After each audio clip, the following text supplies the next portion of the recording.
ये हमने सब निकाले बाबा के सुनाए हुए महावाक्य।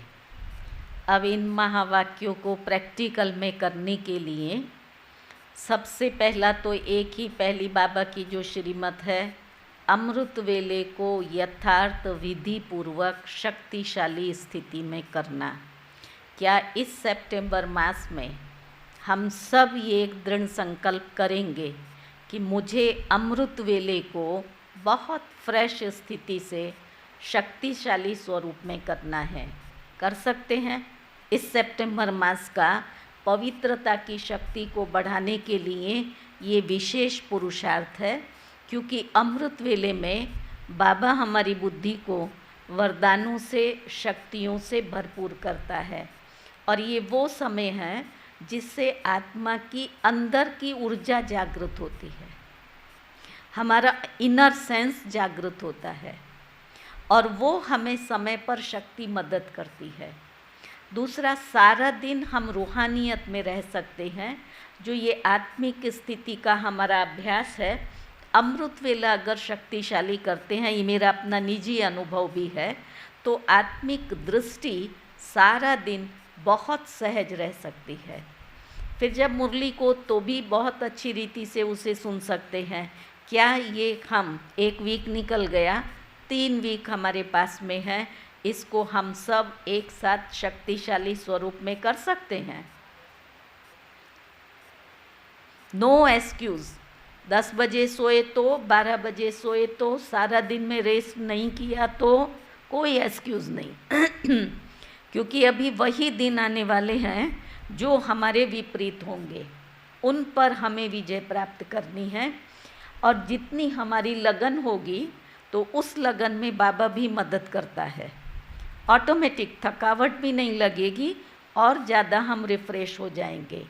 झुटके के संस्कार को ये इस 1 मास के अंदर हम सब से ये माया विदाई ले लें। ये चैलेंज दो माया को। जितना अंदर से इजी है, आप नहीं चाहते हैं, नहीं करते हैं, ऐसा नहीं है। हर एक को लक्ष्य है कि मुझे शक्तिशाली स्वरूप में बैठना है, लेकिन मेरी कौन सी वीकनेस है जो मैं इस पर विजय नहीं प्राप्त कर पा रही हूँ? खुद से पूछो। चले जाओ अंतर में और बाबा से उस संस्कार को निकालने की शक्ति लो। सब चाहते हैं, कोई सोना नहीं चाहता है, और मेहनत भी करते हैं, बैठते भी हैं, फिर भी झुटका आता है। हर चीज़ का कारण और निवारण है। अभी आप सब मास्टर नॉलेजफुल हैं, इतनी अच्छी अच्छी बातें निकाली। उस नॉलेज के आधार से मुझे अपने इस निंद्रा और तंद्रा के संस्कार को भस्म करके रहें। ऐसे ही बस बैठे नहीं रहना है, खुश नहीं हो जाना है हमने अमृत वेला कर लिया। बाबा तमाचा लगाता था खुद को। उठ जाओ, चक्कर लगाओ, आँख तुम बंद क्यों हुई? मालिक बनो ना। संस्कार तो बनाना पड़ेगा ना। ये इंद्रिय मुझे क्यों खींच रही हैं? बाबा मैं तो तेरी बच्ची हूँ, तू मेरे साथ में है। रू रिहान से मनसा को बदली कर दो। चैलेंज के साथ में हर एक को अमृत वेला शक्तिशाली करना है। आप इस चीज़ को महसूस करेंगे। कोई भी शक्ति को जागृत करना है, पवित्रता के बल को बढ़ाना है, सिवाय अमृत वेला वो शक्ति नहीं जागृत होगी। इसको दुनिया भी मानती है। ब्रह्मांड की वो ऊर्जा और आत्मा के अंदर में भी उस समय कैच करने की शक्ति है। हर समय का महत्व होता है। सिद्धि जो भी पानी है, उस सिद्धि को प्राप्त करने का समय अमृत वेला है। तो कैसे भी करके चक्कर लगाओ, उठ जाओ, बैठे नहीं रहो। अब आती है नींद, आती है, क्या करें? करते तो हैं, फिर आ जाती है, तो हम क्या करें? नहीं, मैं जीत आत्मा हूँ, मैं विजयी आत्मा हूँ, मुझे कैसे ये संस्कार काम कर सकता है?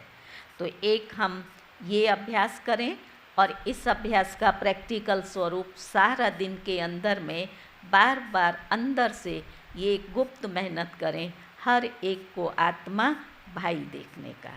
उससे हमारा एक बहुत अच्छा ऑरा तैयार होता है, जिसमें कोई भी दूसरी नेगेटिविटी एंटर नहीं होगी।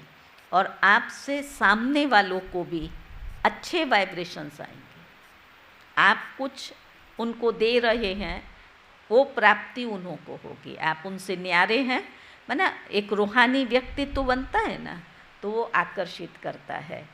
इसलिए सिर्फ ये 2 बातों को हमें अंडरलाइन करना है इस सारे मास के लिए। हम सबको, किसी को भी एक दिन भी मिस नहीं करना है, नो एक्सक्यूज़, और एक दिन भी जुटका नहीं आना चाहिए। शुरू में आया तो उसको आपने कैसे विजय प्राप्त की, हम फिर लास्ट डे में अनुभव का क्लास रखेंगे, ठीक है? क्योंकि समय बहुत तेज जा रहा है, अभी हम सबको प्रत्यक्ष होना है और हमारे द्वारा ही होना है, दूसरे तो कोई है नहीं।